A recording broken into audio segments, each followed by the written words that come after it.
මේ දිනවල ලොව පුරා මාධ්‍ය ඔස්සේ කතාබහට ලක්වන පරිගණක වෛරසය පිළිබඳව ශ්‍රී ලංකා තොරතුරු තාක්ෂණ ආයතනයේ ජ්‍යෙෂ්ඨ කතිකාචාර්ය දර්ශක එන් කොග්ගල හේවා මහතා අදහස් දක්වා තිබෙනවා. එතුමා කියන විදිහට ලොව පුරා රටවල් 150කට එල්ල වෙච්ච මේ සයිබර් ප්‍රහාරයෙන් ශ්‍රී ලංකාවේ පරිගණක පද්ධතිවලට කිසිම හානියක් නොවුනේ කප්පම් ලැයිස්තුවේ සිංහල භාෂාව තිබෙන නිසායි. ඒ වගේම හැකර්වරු විසින් ලෝකයේ රටවල් ගණනාවක පරිගණක පද්ධතිවල ඇති සියලුම වැදගත් ලිපිගොනු ආක්‍රමණය කරලා කප්පම් මුදල් ඉල්ලමින් කරපු අනතුරු ඇඟවීම භාෂා ගණනාවකට පරිවර්තනය වුණත් උන්ට ලංකාව ඉලක්ක කරගන්න බැරි වුණා. වාසනාවකට වගේ ලංකාවෙන් තවමත් එවැන්නක් වාර්තා වුණේ නැහැ. බැරි වෙලාවත් එහෙම දෙයක් වුණොත් කප්පම් මුදල් ලබා දීලා හරි Tamanගේ වටිනා දත්ත ආපහු ගන්න අපහසු වෙන්නේ.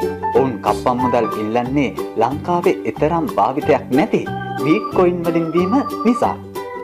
ඉතින් ලාංකිකයෝ විදිහට මේන් ගැලවී සිටීම Tamanගේ ආරක්ෂාවට විතරක් නෙවෙයි රටේ ආරක්ෂාවටත් වැදගත් වෙනවා කියලයි ඒ මහතා වැඩිදුර